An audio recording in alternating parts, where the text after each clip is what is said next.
Welcome back, everyone, for another edition of Morgan Dollar Mondays with Massabesic Gold and Silver. Today, we're going to be looking at this 1885 New Orleans Mint in a, yes, that's right, a CAC holder. I'm Dean with Massabesic Gold and Silver, and if this is the first time you're joining us for Morgan Dollar Mondays, well, a special welcome to you.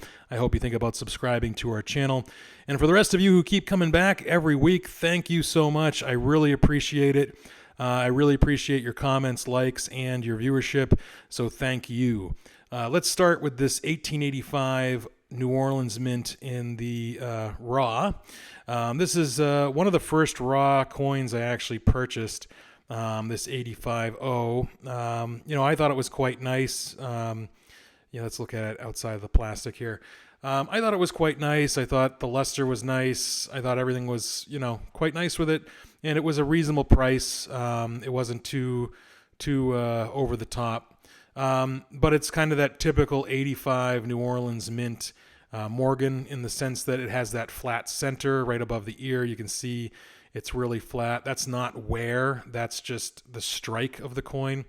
So it does actually have decent luster. Bowers talks about that the strike can range from flat at the centers to fairly sharp, and the same general rule being applied to other New Orleans mint, like I already said. But the luster ranges from that frosty to the grainy or even dull. So as he advises, cherry picking is very much something you want to do. I think this might be in that choice grade, that mint state 63 grade. It might tip into that 64, but there is quite a few contact marks. You can see how flat it is there above the ear. That's again, not wear, that's just strike. There is a large strike or hit right above the 1885, that contact mark, and then another one right below the eye, kind of giving her the Scarface kind of look. But from a distance, you don't really notice it as much. Let's look at the reverse real fast here.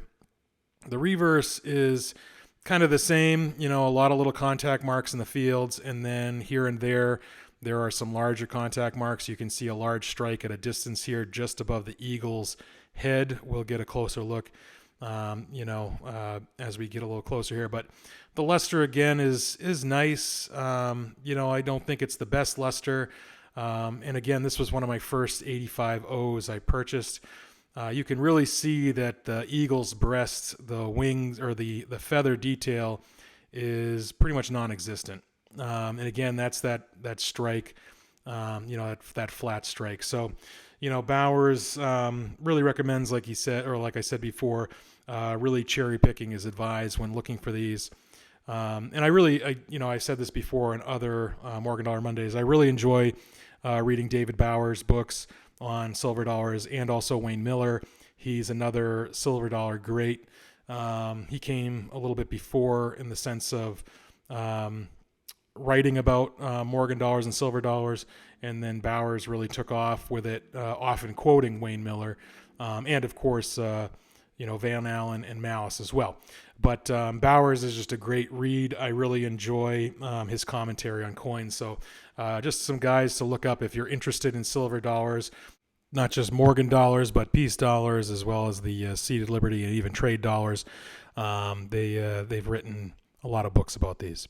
So that is not a bad raw coin for a first coin. But this one I have been chasing for a really long time. Not this specific coin, but a coin that looked like this. And it just so happens it came up for auction this past week on eBay in a CAC holder. And please allow me to geek out. I've been waiting for the CAC grading for a long time. So when I saw this coin and I saw this holder, I said I really, really want to get it. You're going to notice right off that the strike in the center of this coin is really, really nice. It's not flat. You're also going to notice that the luster seems to be quite frosty, quite nice looking. And then the added bonus is the die polish marks are off the chart on this coin.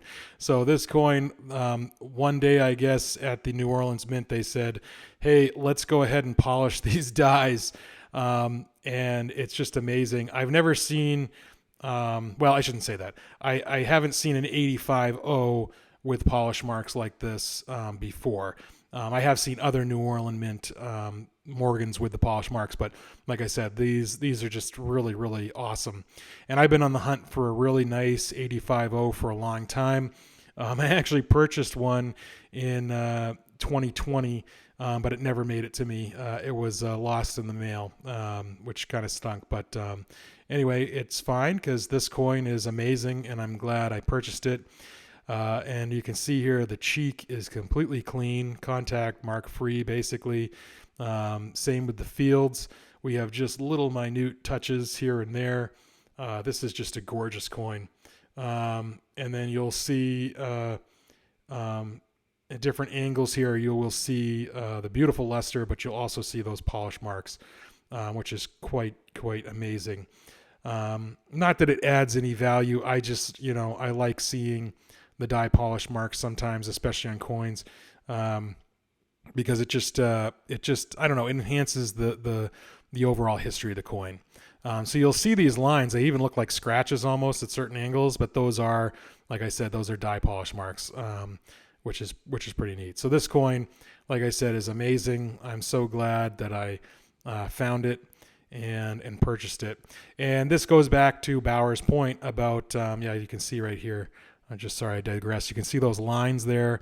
Those are all die polish marks. See those lines going through underneath the details and the legends. That's just so cool. All those are die polish marks.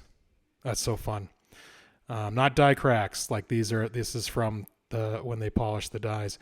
But anyway, Bauer's definitely, as he says, cherry picking is advised. And I'll give you a little. This is so funny. He wrote this in the commentary about the 85.0. So I'm going to read this to you real fast. So with the Treasury releases, he's talking about that there were many bags of the 85.0. They were filled with bright, sparkling coins, but not necessarily well struck with deep luster. So that's why he argues about cherry picking and finding coins like this one here that has some great luster, some great detail, and everything. But anyway, he says, so today cherry picking is in the order of the day.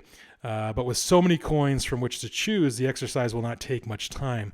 Be advised that at coin shows, not all dealers want fussy buyers poking around piles of Morgan dollars to find choice ones, or worse, in their view, obscure VAM fine choice ones, or VAM varieties, one leading dealer was all heated up at the convention after having several Morgan dollar weenies, as he called them, in succession stop at his table and ask to look for die varieties. They didn't buy anything, not because they did not want to, but because the dealer never gave them a chance. I love that story. It's just so funny. But that's why I say I enjoy reading Bowers. He gives little commentary, little stories about that. About those things. But getting back to this coin, you can see here the breast of the eagle. You can see all of the feather detail. So again, this is a really well struck coin. This is just a really, really beautiful coin. And like I said, it's exquisite, and I've been waiting for this 85.0 for a long time. I know it's a common date. There's many of these out there in mint state 64. The estimation is 350 to 500,000 of these exist in MS64, and this is, of course, a mint state 65 in a CAC graded holder. Like I said, I've been waiting a long time. The estimation on these is about 75,000 to 125,000 of these exist out there. But again, that cherry picking that Bowers talks about, definitely take your time to find the one you want. And this one is the one I wanted. And I really love the holder, by the way. Let's just talk about the holder real fast. I love the green. I love the style. I love the website. Here's the website I'll put up. It gives you the gray sheet on it. I think the gray sheet at the time of that I purchased was $266 or something like that. And I bought it for $243. I think I won it in auction, $243. But I think it was well worth it. It was a coin dealer on eBay out of Santa Monica, California. They were great, and they got it to me super fast. And like I said, I really like the holder. Like I said, I've been waiting for this a long time. A lot of my coins I want to send off to CAC when I can. I'm not there yet, obviously, because they're not accepting. But that's my hope. Many of you, I think know that I've been picking up a lot of CAC coins, and that's exactly why. Let's just do a real quick look here at these two, and you can see the subtle differences. You can see the strike.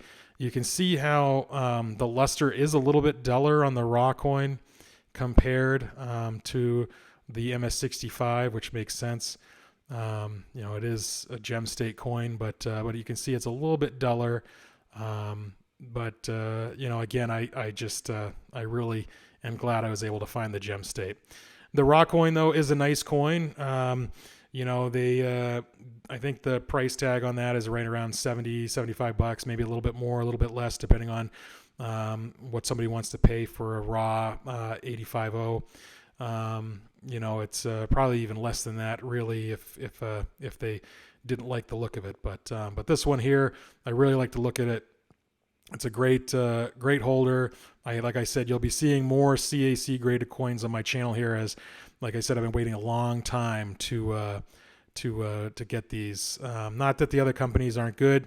It's just that I really like the overall style, and I like how they fit in these. I don't know if any of you buy these plastic sleeves for your coin holders, but it fits in it like perfectly, almost like it's like been vacuum sealed. It's kind of funny.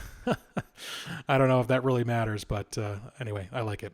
Well, I hope you enjoyed today's video. I hope you keep coming back for Morgan Dollar Mondays. Go ahead and put in the comments what you think about CAC grading. And until we meet again, stay safe and enjoy.